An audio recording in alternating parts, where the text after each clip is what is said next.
అంటే మహాపద్మశ్రీ హ్యాండ్లూమ్ మాధవరం. వాళ్ళు వచ్చేసరికి ప్యూర్ పట్టు వచ్చిందండి.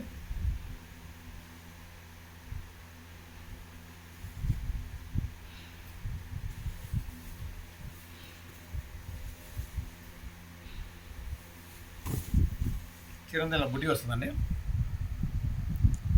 పళ్ళు ఇలా వస్తుంది. బ్లౌజ్ వచ్చేసరికి ప్లెయిన్ వస్తుంది బ్లౌజు. చీరంతా జర్మన్ సిల్వర్ సూపర్ ఎక్సలెంట్ అంది చీరది, ప్యూర్ పట్టులో. ఇందులో 10 కలర్స్ ఉన్నాయండి. బార్డర్ వచ్చేసరికి కంప్యూటర్ డిజైన్, ఇప్పుడు కొత్త స్టైల్, చాలా బాగుంటుంది, ఎక్సలెంట్ ఉందండి. కలర్స్ 10 కలర్స్ ఉన్నాయి. కావాల్సిన వారు మహాపద్మశ్రీ హ్యాండ్లూమ్స్ మాధవరం ఎక్కడికైనా వచ్చి తీసుకోవచ్చు, లేదంటే ఆన్లైన్ కూడా ఉందండి మనకు. All India free delivery. Okay.